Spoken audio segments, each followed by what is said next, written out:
Salut tout le monde, c'est Xavier, bienvenue sur Watch Mojo français. Aujourd'hui je vous retrouve pour le top 10 des films d'horreur qui sont plus effrayants au deuxième visionnage.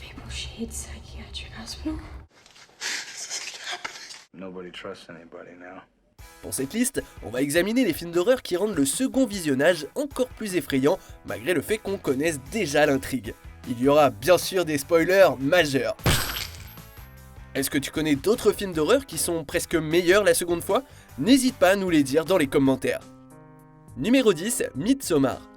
Au premier visionnage de Midsommar, on est peut-être un peu trop confus, voire dégoûté pour véritablement apprécier l'histoire et le développement des personnages. It just felt really weird, okay? But I'm fine. I think it's great that you're going to Sweden. I do. I think it's amazing. La protagoniste Dani est particulièrement fascinante car elle passe d'une figure passive et incroyablement anxieuse à une force confiante qui regarde avec joie son petit ami brûlé vif. Savoir vers où se dirige Dani émotionnellement rend son changement de personnalité d'autant plus fascinant la seconde fois. I'm gonna go for a walk. I can walk too. No, I'm gonna... No. Don't think that, you're fine. It's almost your birthday. Les spectateurs peuvent clairement apprécier les petits moments et les petits détails qui s'accumulent et qui la font craquer.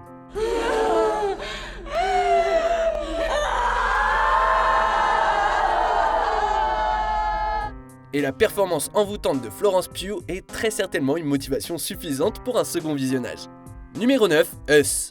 What are you people?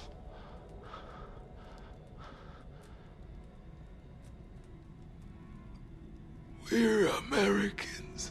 Nouveau film très attendu de Jordan Peele après Get Out, Us concerne une famille qui est traquée par des doubles silencieux. It's too early to say what exactly is unfolding, but it does appear we are in the midst of a brutal and terrifying attack by people who are being described as wearing red, carrying scissors or shears, and doing what can only be described as wreaking havoc on folks. And they just look now like us. Connus sous le nom de Tethered, ces doubles sont en fait des clones qui ont été créés par le gouvernement américain pour contrôler leurs homologues du monde réel. What do we want? We want to take our time. We've been waiting for this day for so long. Pendant le film, on est amené à croire que Red n'est qu'une autre clone, mais la fin révèle qu'elle est en fait, gros spoiler, la vraie Adélaïde. Elle a été remplacée pendant son enfance par son sosie. Cette information rend le second visionnage encore plus intéressant, surtout lorsqu'il s'agit des motivations, du comportement, de la voix rappeuse et de la disparition tragique de Red aux mains de son homologue. Numéro 8, The Visit. Let's make it a perfect family night. M. Night Shyamalan est revenu en pleine forme avec ce film, offrant de nombreuses frayeurs et une tournure surprise digne de ses premiers films. Dans The Visit, on voit les jeunes Becca et Tyler rencontrer leurs grands-parents pour la première fois car leur mère avait été reniée pour avoir épousé son professeur de lycée. How do you feel about your new grandparents, Tyler? It's all good. I mean, they don't even know who One Direction is. So. Le retournement, c'est que, prépare-toi, le vieux couple, ce ne sont pas leurs véritables grands-parents. Ce sont des malades mentaux en fuite qui ont assassiné leurs véritables grands-parents. Savoir ça permet de mieux apprécier certains événements du film, comme leur comportement étrange et troublant, et la véritable raison pour laquelle la porte de la cave était fermée. Voir le film à nouveau en sachant ça permet d'éteindre la partie critique de notre cerveau qui est obsédé par la résolution de l'énigme pour profiter pleinement de la peur. Numéro 7, Black Christmas. Dans de nombreux slashers, un des plaisirs est de deviner l'identité et les motivations du tueur. Who is this?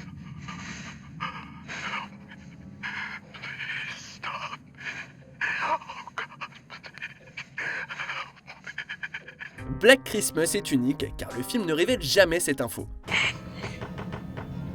Agnes, it's me, Billy. Agnes, don't you tell what we did, Agnes.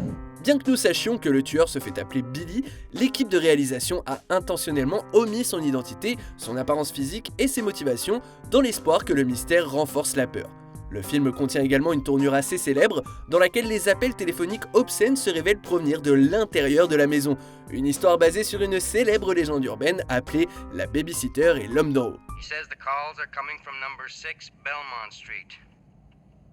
For Christ's sakes, Nash, you got it wrong. That's where the calls are going into.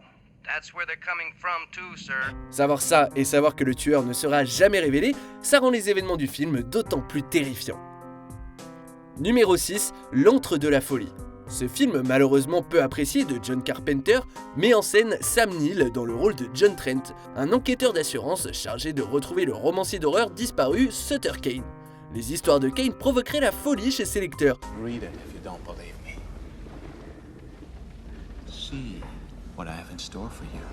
Bien sûr, la tâche est loin d'être facile et le film sombre lentement dans le chaos en impliquant des monstres extradimensionnels, des portails faciaux et la compréhension que le film est en fait un film de fiction dans l'univers du film. Tu comprends ? Trent stood at the edge of the rip, stared into the illimitable gulf of the unknown, the Stygian world yawning blackly beyond. C'est si déroutant la première fois que ça rend un deuxième, voire un troisième visionnage presque nécessaire. Quand on sait ce qui se passe, le film devient beaucoup plus agréable.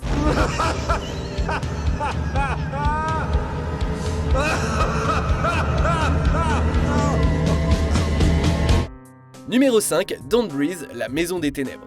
Ce film tordu commence assez normalement finalement, avec des criminels qui pénètrent dans la maison d'un aveugle pour voler l'argent de l'indemnisation qu'il a reçu du décès de sa fille, tuée dans un accident de voiture. This guy is sitting on at least 300K.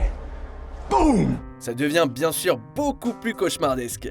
D'une part, on découvre que l'aveugle garde le meurtrier de sa fille enfermé dans la cave. We have to get her out of here.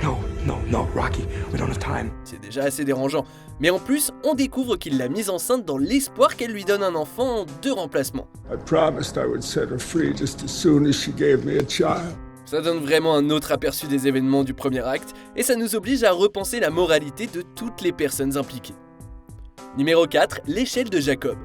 Ce film profondément troublant suit Jacob Singer, un vétéran de la guerre du Vietnam qui souffre d'hallucinations et de délires. I don't understand what's gotten into you, Jake.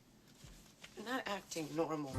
D'autres vétérans rapportent avoir subi des effets similaires, les amenant à croire qu'ils sont victimes d'une expérience militaire.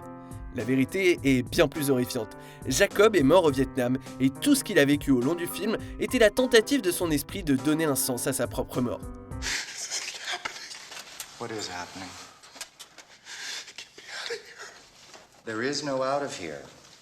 You've been killed. Don't you remember? Ou alors peut-être bien que c'était une sorte de jugement religieux de son âme.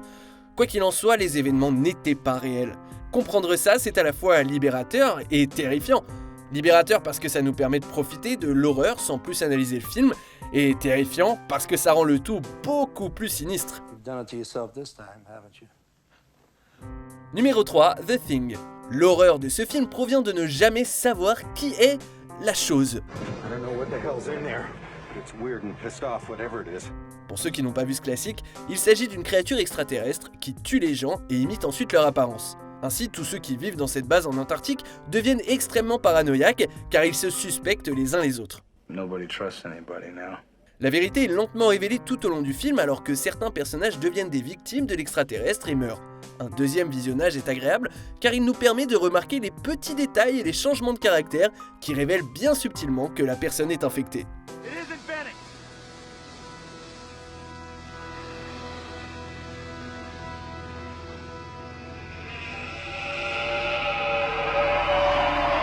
Sans compter que ça nous donne plus de temps pour apprécier comme il se doit les extraordinaires effets spéciaux. Numéro 2, Massacre à la tronçonneuse. Y a pas de surprise avec ce film, il devient de plus en plus effrayant à chaque fois qu'on le regarde. Il y a beaucoup de détails qu'on ne remarque que lors de visionnages ultérieurs. Il y a les décors grotesques et l'incroyable travail de maquillage, et les nombreuses façons dont Tobe Hooper a influencé le genre.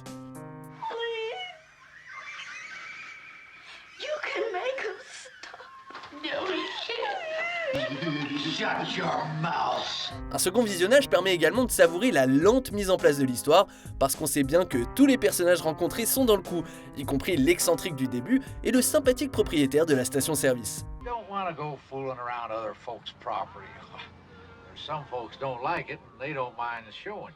C'est un des rares slashers qui n'est pas gâché par le fait de savoir exactement ce qui se passe.